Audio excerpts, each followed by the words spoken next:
Hi, welcome back to not quite a homestead or a survival situation.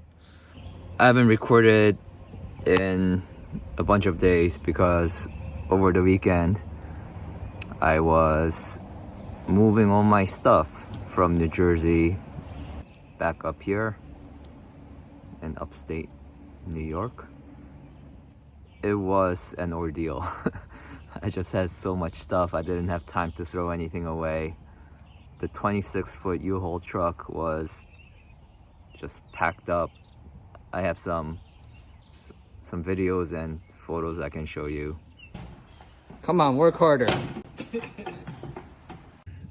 Yeah, at times I thought I wouldn't be able to get it done, but fortunately got some help from friends.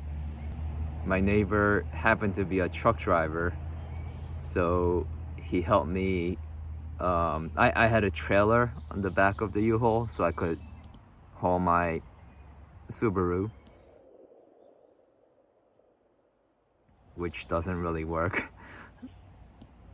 I brought a lot of stuff here that is junk or doesn't work or needs fixing and whatnot, for a few reasons. One is, back in New Jersey I have like a really long driveway and it's just a pain in the ass to throw stuff away, and it would have taken a lot longer to throw stuff away than to just dump it in the truck and bring it here. It's a lot of The grand unveiling. going on. We're posting on the internet right now. We're live. Oh, the fan fell.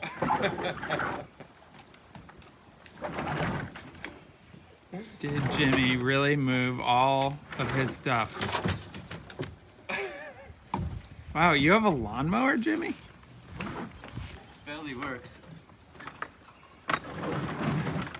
Oh, I'm afraid things are gonna fall out. It's okay, Just let it.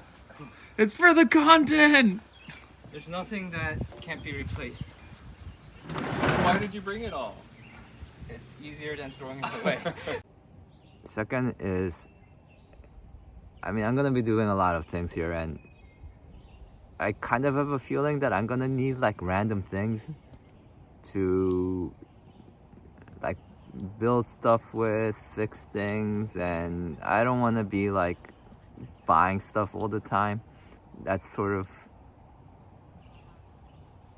I'm not like a really super green person, but I really enjoy using whatever I have to its highest potential and just making things last. It's just like personally satisfying to me. That's one of the reasons I like keep all my junk around. It has its plus and minuses, but for now it is what it is. I kind of realized during the move though that I just have like too much stuff, and I do plan to throw stuff away, but I have like a million other things in my mind right now that needs to get done in the property, and like my mind is so frazzled right now because like there's so many big projects as well as little projects that I need to get done. I think I've decided to like focus on one thing at a time, right? I actually have to focus on two things at a time right now because I'm trying to get a driveway put in. I'll get more into that later, and that's not really a project that I can take on myself like safely and without a ton of like learning curve and like renting heavy equipment or buying heavy equipment.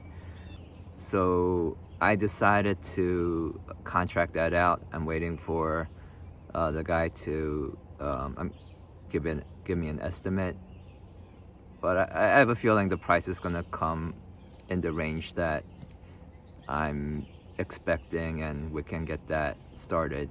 And one of the reasons for me wanting to put in the driveway right away is because I want to bring in some cargo containers, so I don't have to keep paying for the monthly storage fee, and I don't have to keep the cabin full of junk because that just gets in the way of doing actual work. So I think the cargo containers are really going to help, and in order to do that correctly, I really need a driveway. So, but anyways, that's kind of a thing that someone else is doing.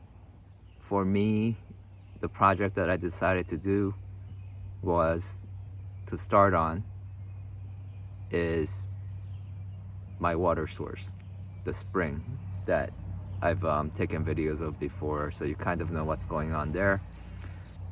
Today I want to try to get water into the storage tank.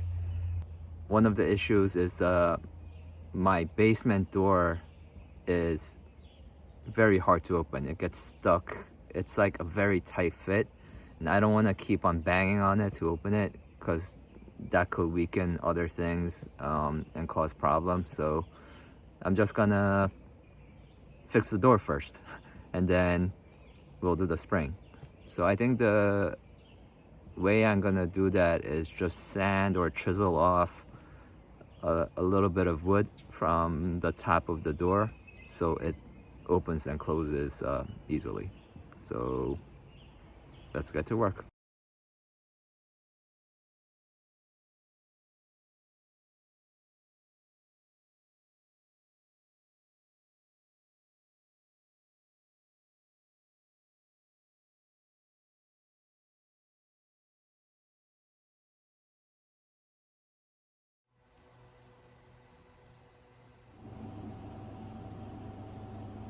So there's probably better tools for the job, but I've got a orbital sander.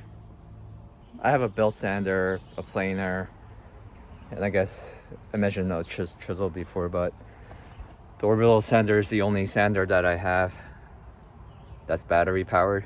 So gonna give this a shot. If it doesn't work, or if it's too slow, I'll go get something bigger.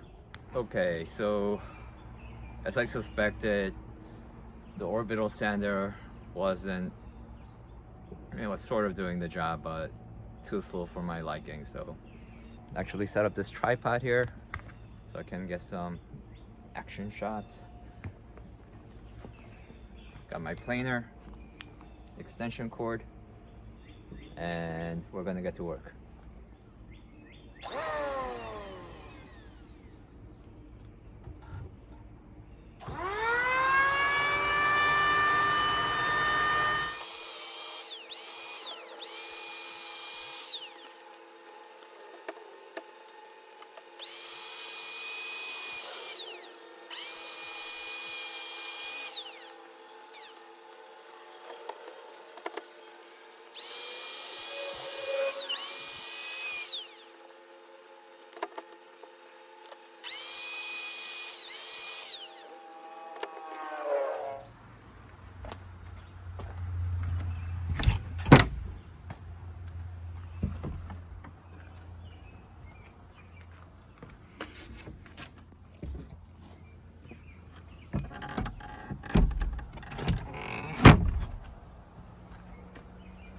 Okay, so that looks like that's done.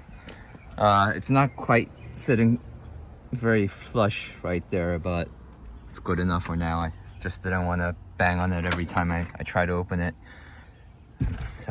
While I was working on this, I was thinking maybe that top beam has bowed down somehow over time. I don't think so. I mean, I guess it's possible. Like if you look on this end, it looks like there's like a big hole here and might have lifted up a bit. Oof, that feels a little soft. Yeah, I'm gonna have to look into that more, definitely. It's a little bit damp and feels rotted, and it's one of the main beams going across, so that's not great. Over on this side it's fine. Yeah, we'll have to address that at some point, probably sooner than later. I don't think the person who installed this door made it that tight to begin with, so I'm guessing something shifted, and I think a good guess is where this wood is rotting out. So we'll see if that door gets harder to close over time. Then we know something bad is going on, and we're gonna have to take more extreme measures. Okay, so I took a look at most of these foundational beams. I don't know what exactly the right word for it is, but I'm sure I'll find out at some point. And that part I was pointing out before is the worst part.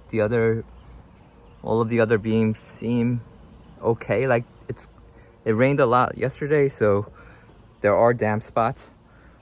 There isn't like an area where I can stick my finger and I can actually push against the wood and feel it go soft.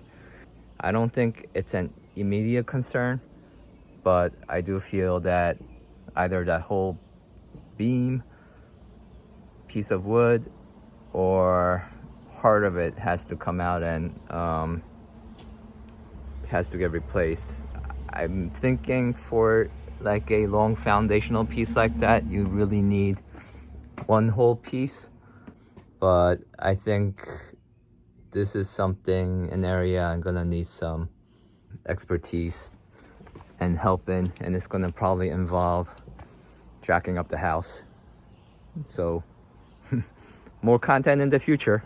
One other thing that I want to do is put a dehumidifier in this basement and run it 24/7 just to keep the humidity out and hopefully help with the moisture getting into the wood.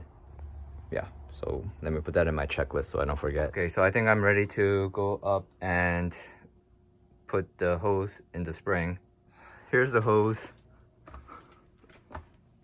One thing of concern is there is a kink in the hose, and it's not a flexible hose. So I feel like I need to cut it somewhere in there and clamp a new one on that's a little more flexible so it doesn't kink again. Let me put that rock back. Is that the one? Yeah. And then it comes down, and this is it's a 15-gallon tank. That one, which was already under the house, that one I think is a 50-gallon. We're gonna try the 15-gallon and see how long it takes to fill that up. I'm not gonna put the hose in the tank yet because I want the hose to kind of clear out with any sediment and stuff. There shouldn't be, because at the top of the hill where the spring runs, there's a kind of a mesh in front of the hose, so sediment can't get in. But this part at the end was kind of sitting in the dirt, and I wanted to clear all that stuff out, or as much of it as possible.